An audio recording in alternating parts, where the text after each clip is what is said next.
નજર મહત્વના સમાચાર પર સુપરફાસ્ટ અંદાજ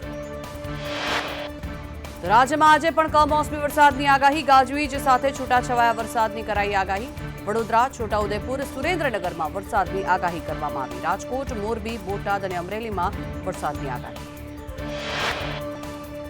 વરસાદની આગાહી વચ્ચે તાપમાનનો પારો ઉંચકાયો રાજ્યના મહત્તમ અને લઘુત્તમ તાપમાનમાં વધારો થયો મહત્તમ તાપમાન 35.2 ડિગ્રી નોંધાયું સૌથી વધુ તાપમાન અમરેલીમાં 37 ડિગ્રી નોંધાયું તાપમાનનો પારો ઉંચકાતા રાજ્યમાં ગરમીની શરૂઆત આગામી 24 કલાક દરમિયાન તાપમાનનો પારો ઉંચકાશે મુખ્યમંત્રી ભૂપેન્દ્ર પટેલ સહિત રાજ્ય સરકારનું મંત્રીમંડળ આજે રામલલાના દર્શન માટે અયોધ્યા જશે મુખ્ય સચિવ અને કેટલાક અધિકારીઓ પણ સામેલ થશે લોકસભાની ચૂંટણી માટે ભાજપમાં તૈયારીઓ તેજ ગમે ત્યારે ઉમેદવારોની પ્રથમ યાદી આવી શકે પ્રથમ યાદીમાં 100 થી વધુ ઉમેદવારો થઈ શકે છે જાહેર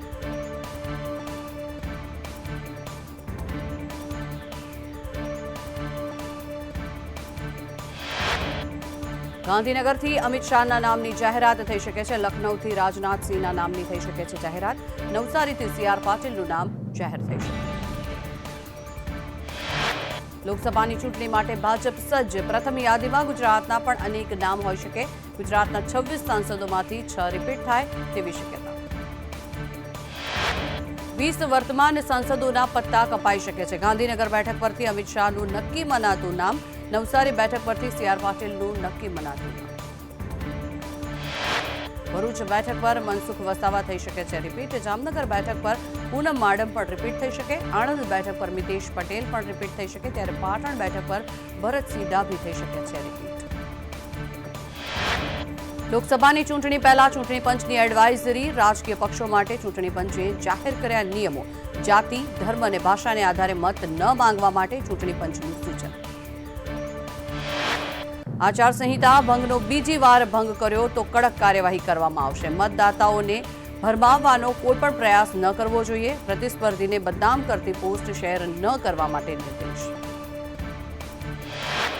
કોઈપણ ભક્ત અને દેવતાના સંબંધનું અપમાન ન કરો ચૂંટણી પંચની ભડકાઉ નફરત ફેલાવતા નિવેદનો સામે લાલાંક તથ્ય વગરના ખોટા નિવેદનો ન આપવા માટે સલાહ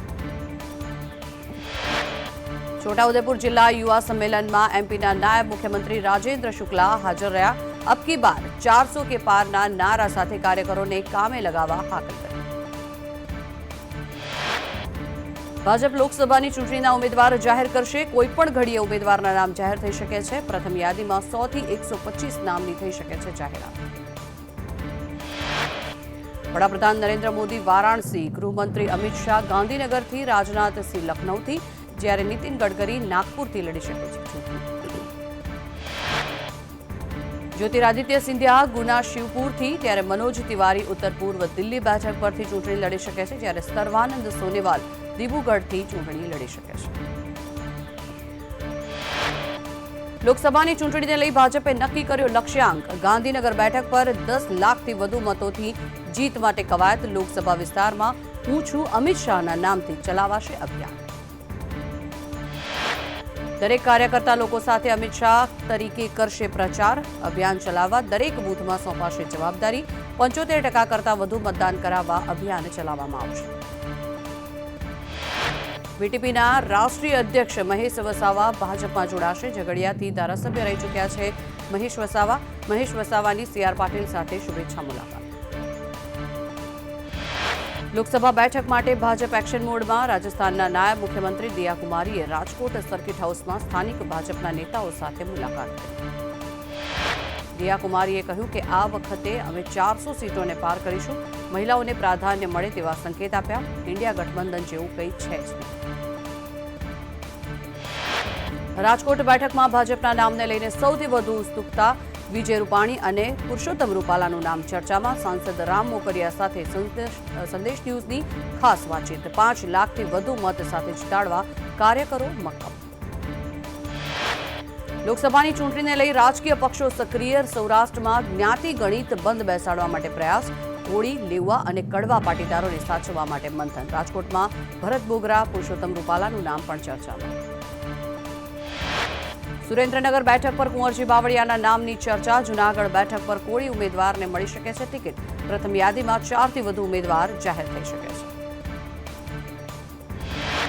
અમદાવાદમાં કોંગ્રેસ ઓબીસી ડિપાર્ટમેન્ટના નવનિયુક્ત હોદ્દેદારોનું પદગ્રહણ. પૂર્વ ધારાસભ્ય રાજેશ ગોહિલ ચેરમેન તરીકે પદગ્રહણ કરશે. 3 સભ્યોને વર્કિંગ ચેરમેન તરીકે નિયુક્ત કરવામાં આવે છે. પશ્ચિમ બંગાળના સંદેશખાલી મામલે વડાપ્રધાન નરેન્દ્ર મોદીના ઇન્ડિયા ગઠબંધન પર પ્રહાર. ગઠબંધનના નેતાઓ સંદેશખાલી મામલા પર મૌન. પીએમ મોદીએ કહ્યું કે ઇન્ડિયા ગઠબંધનના નેતાઓ ગાંધીજીના 3 કપિરાજ જેવા. મમતા સરકારે અત્યાચાર અને ભ્રષ્ટાચારને આપ્યું પ્રોત્સાહન. વડાપ્રધાને કહ્યું કે આજે સમગ્ર દેશની નજર બંગાળની સ્થિતિ પર છે. સંદેશખાલીની ઘટનાને લઈને આખો દેશ દુઃખી અને ગુસ્સામાં. કોલકાતા રાજભવનમાં પીએમ મોદી અને સીએમ મમતા બેનર્જી સાથે મુલાકાત કરી હતી. મુલાકાત બાદ મમતા બેનર્જીએ કહ્યું કે આ કોઈ રાજકીય મુલાકાત ન હતી. ઝારખંડના ધનબાદમાં વડાપ્રધાન નરેન્દ્ર મોદીએ રોડ શો કર્યો હતો. હજારોની સંખ્યામાં ઉમટી પડેલા લોકોનું અભિવાદન છે. ઝારખંડના ધનબાદમાં વડાપ્રધાન નરેન્દ્ર મોદીએ જાહેર રેલીને સંબોધિત કરી. પ્રધાનમંત્રીએ કહ્યું કે બધી જગ્યાએ માત્ર એક જ અવાજ સંભળાય છે અને તે છે અબ કી બાર 400 કે પાર. સંદેશખાલીની ઘટનાને લઈને ભાજપનો દેશભરમાં વિરોધ. દિલ્હીમાં ભાજપના કાર્યકરોએ મમતા સરકાર સામે વિરોધ પ્રદર્શન. સુરતમાં બીજેપીનું ટીએમસી નેતા શાહજહાં શેખ સામે વિરોધ પ્રદર્શન. મહિલાઓ પર અત્યાચાર કરનાર નેતાની કરાઈ છે ધરપકડ. નાનપુરા વિસ્તારમાં સ્વામી વિવેકાનંદની પ્રતિમા પાસે ભાજપનું વિરોધ પ્રદર્શન. તમિલનાડુમાં જલ્લિકટ્ટુની શરૂઆત થઈ છે. પુદુકોટ્ટી જિલ્લાના થેનાગુડીમાં જલ્લિકટ્ટીની ઉજવણી કરવામાં આવી રહી છે. 700 જેટલા આખલા 350 ટીમરે ભાગ લીધો હતો. ત્યારે સુરક્ષાના હેતુથી પોલીસનો કાફલો પણ તૈનાત કરાયો. રાજ્યમાં આગામી 2 દિવસ ભારે પવન સાથે કમોસમી વરસાદની આગાહી. ઉત્તર ગુજરાત અને સૌરાષ્ટ્રમાં કમોસમી વરસાદની અસરની શક્યતાઓ. પવનની ગતિમાં 30 થી 40 કિલોમીટરની ઝડપ રહેશે. આજે તાપી, ડાંગ, નવસારી, દ્વારકા, મોરબી, મહીસાગર, દાદરાનગર હવેલી, પોરબંદર, જામનગર અને ગીર સોમનાથમાં કમોસમી વરસાદની આગાહી કરાઈ. તો આવતીકાલે અમદાવાદ, ગાંધીનગર, વડોદરા, છોટાઉદેપુર, કચ્છ, બોટાદ, ભાવનગર, અમરેલી અને રાજકોટમાં કમોસમી વરસાદની શક્યતાઓ વ્યક્ત કરવામાં આવી. આગામી 48 કલાક ખેડૂતો માટે ચિંતાજનક. રાજ્યમાં ભારે પવન ફૂંકાવાની શક્યતા. ભારે પવનને કારણે થઈને ખેતરમાં ઊભો પાક બેન્ડ થવાની પણ શક્યતા. અંબાલાલ પટેલની આગાહી. આજે ગુજરાતમાં 15 થી 20 કિલોમીટરની ઝડપે પવન ફૂંકાઈ શકે છે. આવતીકાલે 45 કિલોમીટરની ઝડપે પવન ફૂંકાવાની શક્યતાઓ. કચ્છમાં તેની વધુ અસર વર્તાઈ શકે છે. તો આવતીકાલે બનાસકાંઠા, મહેસાણા અને પાટણમાં વરસાદની શક્યતાઓ. સૌરાષ્ટ્રના કેટલાક ભાગમાં પડી શકે છે વરસાદ. જૂનાગઢ, સુરેન્દ્રનગર, આહવા, ડાંગમાં વરસાદની આગાહી. વલસાડમાં પડશે કમોસમી વરસાદ. 3 થી 6 માર્ચે રાત્રિ દરમિયાન વધુ ઠંડીની પણ શક્યતાઓ. વલસાડ જિલ્લામાં કપરાડા તાલુકામાં કમોસમી વરસાદ. વરસાદના કારણે થઈને ખેડૂતોની ચિંતામાં વધારો થયો. કેરીના પાકમાં મોટું નુકસાન થવાની પણ ખેડૂતોને ભીતિ. રાજ્યમાં આજે અને આવતીકાલે વરસાદની આગાહી. ઊંઝા એપીએમસીમાં વેપારી ખેડૂતોને સાવચેત રહેવા માટે અપીલ કરવામાં આવી. 2 દિવસ જણસ નહીં લઈ આવવા માટે ખેડૂતોને અપાઈ સૂચના. માવઠાની આગાહીને પગલે હળવદ માર્કેટિંગ યાર્ડ 2 દિવસ માટે અને 3 માર્ચે બંધ રાખવાનો નિર્ણય કરવામાં આવ્યો. નવી જાહેરાત ન થાય ત્યાં સુધી જણસ ન લાવવા માટે સૂચના અપાઈ. જમ્મુ કાશ્મીરમાં બરફવર્ષાનું ઓરેન્જ એલર્ટ. 2 માર્ચ સુધી 11 જિલ્લામાં બરફવર્ષાનું ઓરેન્જ એલર્ટ. જમ્મુ કાશ્મીરમાં ભારે વરસાદ અને બરફવર્ષા થઈ શકે. જમ્મુ કાશ્મીરમાં કડકડતી ઠંડીનો પ્રકોપ યથાવત. ગુલમર્ગમાં -5.6 ડિગ્રી, પહલગામમાં -4.4 ડિગ્રી, કુપવાડામાં -1.7 ડિગ્રી તાપમાન, શ્રીનગરમાં 2.1 ડિગ્રી તાપમાન. હવામાન વિભાગે આવતીકાલથી 2 દિવસ સુધી દિલ્હીમાં વરસાદનું એલર્ટ જાહેર કર્યું. દિલ્હીમાં ભારે પવન સાથે વરસાદની આગાહી. 3 માર્ચે ઓરેન્જ એલર્ટ જાહેર. એએમસી સંચાલિત એસવીપી હોસ્પિટલ ખોટમાં. છેલ્લા 4 વર્ષમાં એસવીપી હોસ્પિટલે 500 કરોડની ખોટ કરી છે. એએમસી દ્વારા છેલ્લા 808 કરોડનું ગેપ ફંડ આપવામાં આવ્યું. વિપક્ષે એસવીપીની ખોટ અંગે સત્તા પક્ષ પર કર્યા આક્ષેપ. સત્તા પક્ષ પર ખોટ અંગે ચૂપકીદી સેવી રહ્યા હોવાનો આરોપ. આરોપ કરવામાં આવ્યો. વીએસ હોસ્પિટલમાં સુવિધા ઘટાડવાનો પણ કરાયો આક્ષેપ. ગુજરાતની જીએસટીની આવકમાં વધારો નોંધાયો. ફેબ્રુઆરીમાં જીએસટીની આવક 5,962 કરોડ થઈ છે. એપ્રિલથી ફેબ્રુઆરી સુધી જીએસટીની આવક 1,10,000 કરોડ. કર વિભાગનો લક્ષ્યાંક 11 મહિનામાં જ હાંસલ. ધોરણ 10 અને 12ની બોર્ડની પરીક્ષાને લઈને તંત્ર એક્શનમાં આવ્યું છે. ખોટી માહિતી કે અફવાઓ ફેલાવનાર સામે પગલાં લેવામાં આવશે. શિક્ષણ બોર્ડ દ્વારા આ અંગેની માર્ગદર્શિકા પણ જાહેર કરાઈ. વડોદરા કોર્પોરેશનમાં જુનિયર ક્લાર્ક ભરતીમાં વિવાદ સર્જાયો છે. 552 પૈકી 525 જેટલા જુનિયર ક્લાર્કને હાજર થવા માટે લેટર મળ્યા. 27ને લેટર નહીં મળતા દોડી આવ્યા કોર્પોરેશન કચેરી.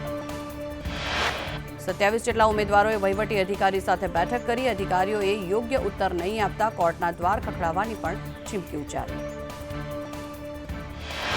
ગૌણ સેવા પસંદગીની ભરતી માટે 5,554 જગ્યાઓ. પરીક્ષાની તારીખ પણ જાહેર કરી દેવામાં આવી. બંને ગ્રુપની સંયુક્ત પરીક્ષા 1 એપ્રિલથી શરૂ થશે. પ્રથમ પરીક્ષા ઓનલાઈન લેવામાં આવશે. 32,000 ઉમેદવારો 4 તબક્કામાં પરીક્ષા આપશે. રોજ 4 પેપર લેવામાં આવશે. એક પેપર 1 કલાકનું રહેશે. ગેનીબેને નિવેદન આપ્યું કે રાજ્ય સરકારે સંગ્રહખોરો માટે ટેકાના ભાવે ખરીદી નક્કી કરી છે. બાજરી, મકાઈ અને જુવાર એ જૂન માસમાં પાકે છે. સરકારે અત્યારથી જ ટેકાના ભાવે ખરીદી નક્કી કરી તે યોગ્ય નથી. બનાસકાંઠાના ભાભરમાં રેલ રોકો આંદોલનના લાગ્યા બેનર. ટ્રેનોને સ્ટોપેજ ન આપતા આંદોલનના ભણકારા. ભાભર, સુઈગામ, વાવ અને થરાદમાં સ્ટોપેજની માંગ. 5 માર્ચે રેલ રોકો આંદોલનમાં જોડાવા માટે આહવાન. અમદાવાદના ચાંગોદરમાં નકલી દવા કૌભાંડમાં 9 ફેક્ટરી માલિકોના લાયસન્સ રદ કરવા માટે પ્રક્રિયા. આ ફેક્ટરીઓ નકલી દવાઓ ઇન્દોર, મુંબઈ અને જયપુરમાં મોકલતી હતી. ફૂડ એન્ડ ડ્રગ્સ વિભાગે પાડેલા દરોડામાં આ કૌભાંડ સામે આવ્યું છે.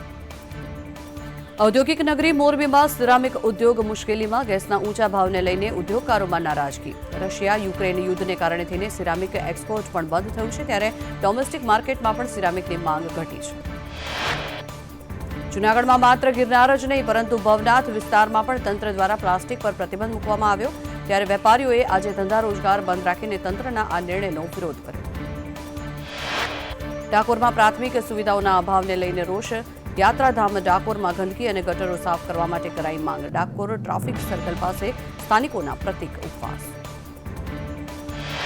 બનાસકાંઠામાં કેનાલોમાંથી સીધું પાણી ખેંચાતા ખેડૂતો સામે તંત્ર લાલઘૂમ. કેનાલમાંથી તાત્કાલિક ડીઝલ પંપ અને પાઇપો દૂર કરવા માટે આદેશ. નર્મદા વિભાગના પંપ દૂર કરવાના પત્રને લઈને ખેડૂતોમાં રોષ. બનાસકાંઠામાં એરંડાના પાકમાં ઈયળોથી ખેડૂતોને મોટું નુકસાન. વાદળછાયા વાતાવરણથી ઈયળોમાં થાય છે વધારો. દવાના છંટકાવ બાદ પણ નથી જતી ઈયળો. વડોદરામાં વાઘોડિયા રોડ પર ધાર્મિક સ્થાન હટાવતા વિવાદ. કોર્પોરેશન દ્વારા ધાર્મિક સ્થાન દૂર કરાતા સ્થાનિકોમાં રોષ. ચિમનલાલ પાર્ક પાસે 70 વર્ષ જૂનું ધાર્મિક સ્થાન હટાવાયું. લોકોએ વિરોધ કરતા મામલો બીજો.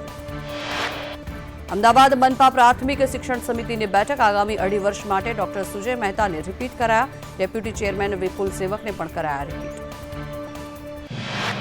પાલનપુરના વડલીવાડાના ભગવતી ગેસ ગોડાઉનમાં પુરવઠા વિભાગ ત્રાટક્યું. ગેસ ભરેલા 17 અને 27 ખાલી સિલિન્ડર મળી આવ્યા. પ્રાથમિક શાળા અને રહેણાંક વિસ્તારમાં ધમધમતું ગોડાઉન. અરવલ્લીના માલપુરમાં પાણી લાઇનમાં ભંગાણ. ગોધરા નજીક પાઇપ તૂટતા લાખો લીટર પાણીનો વ્યય થયો. પાણી પુરવઠા વિભાગની ઘોર બેદરકારી. મહેસાણાના ધરોઈ ડેમમાં વોટર એરોડ્રોમ વિકસાવવામાં આવશે. પ્રોજેક્ટ માટે સિંચાઈ વિભાગ હસ્તકની 2.5 એકર જમીન ગુજસેલને સોંપવામાં આવશે.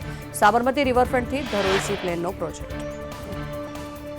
યુક્રેનના હુમલામાં મૃત્યુ પામેલ સુરતના હેમિલનો મૃતદેહ પરત લાવવા માટે પરિવારે તંત્રનો સંપર્ક કર્યો હતો. રશિયન સરકાર તરફથી પ્રત્યુત્તર ન મળતા પરિવાર ચિંતિત.